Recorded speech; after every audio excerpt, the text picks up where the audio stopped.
If you actually want something, you can have it.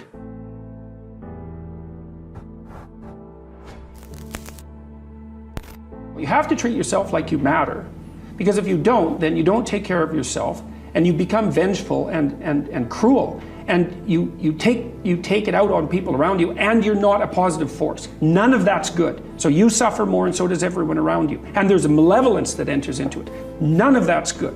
So that's what happens if you don't treat yourself like you matter. The first thing I would say is, well, you should be afraid of taking risks and pursuing something meaningful. One of the main reasons that people don't get what they want is because they don't actually figure out what it is. And the probability that you're going to get what would be good for you, let's say, which would even be better than what you want, right? Because, you know, you might be wrong about what you want easily, but maybe you could get what would really be good for you. Well, why don't you? Well, because you don't try. Life is a challenge that in some sense can't be surmounted, so there's no way out of your problem, but there are certainly proper ways of dealing with it. Yeah. Sit on your bed one day and ask yourself, what remarkably stupid things am I doing on a regular basis to absolutely screw up my life? I would say that the goal in life is to conduct yourself so that life improves. You should be more afraid of staying where you are if it's making you miserable. Clock is ticking. Yeah, and if you're miserable in your job now and you change nothing, in 5 years you'll be much more miserable and you'll be a lot older. People don't get what they want and they need because they don't aim at it. And it's a hard lesson for people to learn because they're cynical to begin with and they presume that there's no possible way of moving forward. But it's not so unreasonable to assume that you're not going to hit what you don't aim at, or you're not going to hit what you aim at and don't shoot at. We're built to contend with the world. We're built to contend with reality. You want a challenge, and the best way that you can take on a challenge, because a challenge fortifies you. So you don't want to be secure, you want to be strong. And you get strong by taking on optimal challenges. And so you lay out your destiny in the world, and you take the slings and arrows of fate, and you make yourself stronger while you're doing so. And you might fail, and fortune might do you in, but it's your best bet. A huge part of the reason that people fail is because they don't ever set up the criteria for success. And so since success is a very narrow line and very unlikely, the probability that you're going to stumble on it randomly is zero. So you want to set yourself a task that's difficult, but not so difficult you can't attain it. And then what happens is that you step up improvement across time, incrementally. And there's also a certain element of humility to it, right? Which is, don't bite off more than you can chew. Right? Don't set grandiose goals, but incremental improvement will get you a tremendous distance.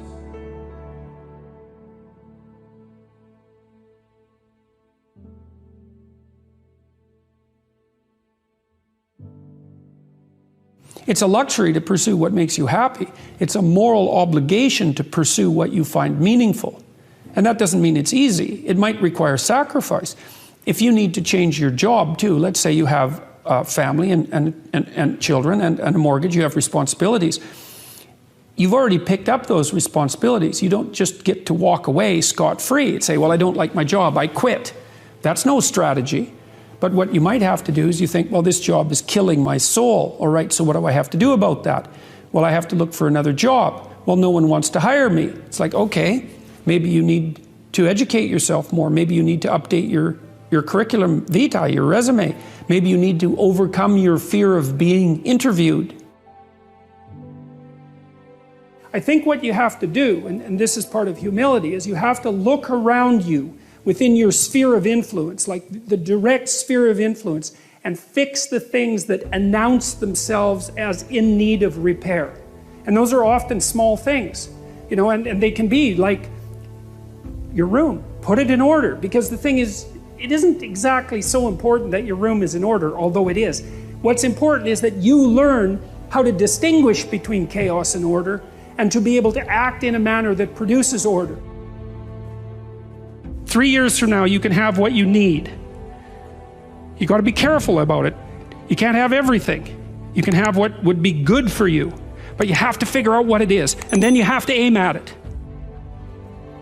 And when you're in the zone, you're expanding your skills in a manner that's intrinsically rewarding because you're succeeding. And so you want to set, if you're good to yourself, you think, okay, I need to set a goal, but I need to set a goal that someone as stupid and useless as me could probably attain if they put some effort into it.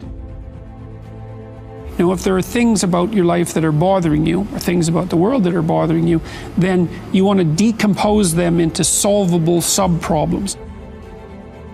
You can do something as simple as just sit on your bed and think, okay, there's probably like 5 things I could do today so that tomorrow morning is slightly better than this morning was, or at least I'm not falling behind. And those will usually be, it's like having to eat a toad in the morning, right? It's like, it's not going to be something you want to do. There'll be things you're trying to avoid. They're snakes, essentially. Compare yourself to who you were yesterday, not to who someone else is today. I've dealt with hundreds of people in my clinical and consulting practice, and we set a goal, we develop a vision, and work towards it, and things inevitably get better for people. So it's not a luxury, it's difficult. It's a moral responsibility, and it isn't happiness. It's not, the pursuit isn't for happiness.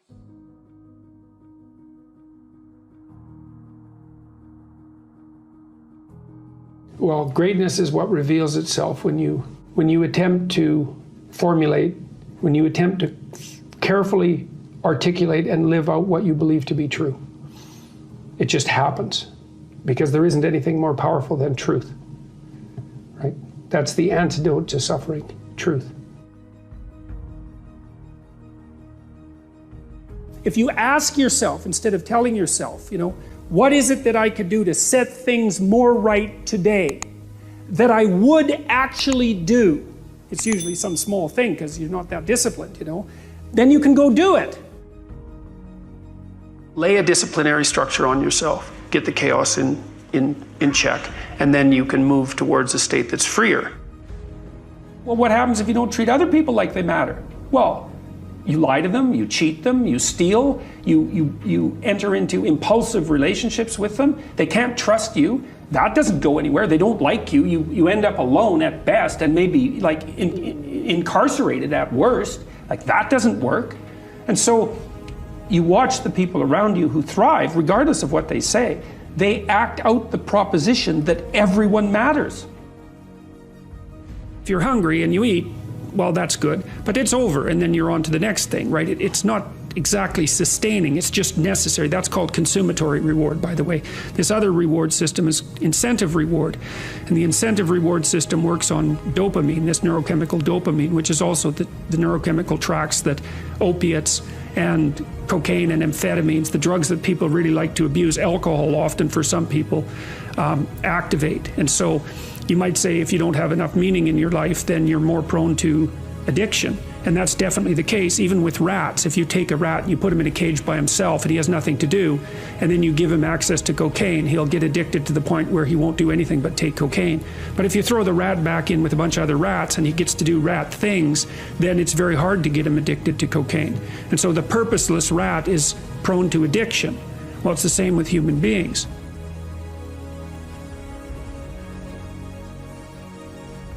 Kind of have this idea that you have a certain delightful, wonderful, positive freedom as a child, and then that's given up as you approach adulthood. But the truth of the matter is that you have a lot of potential as a child, but none of that is capable of manifesting itself as freedom before you become disciplined. And discipline is a matter of the imposition of order, and the order is necessary, especially for people who are hopeless and nihilistic. And lots of people are hopeless and nihilistic, way more people than you think. And part of that is because no one's ever really encouraged them. The magnitude of the reward you experience as you're moving towards a goal is proportionate to the importance of the goal. So that means the more important the goal you pick, the more possibility there is for the kind of reward, let's say, it's really a state of being that is life-affirming. And it is directly life-affirming in that, like if you're in a football game and it's an important football game and maybe you break a finger And normally that's a problem. It hurts, and you're going to stop doing whatever you're doing. But if you're right in the middle of the game, then you'll be so amped up on this reward system that it's analgesic. It stops the pain. It also suppresses anxiety. People that have extracted unbelievable successes out of catastrophic failures. And I'm not saying that in a naive way. I know perfectly well what happens to people. You're doing fine in life, and then you get cancer, and then 6 months later you're dead. And all the heroism in the world isn't going to save you at that point. But that's not the point. That's not the point. Life is bounded by mortality, but that doesn't mean that you don't get out there and contend, and you develop by contending, and you minimize the net amount of suffering in the world. And that's something, man. That's something to do.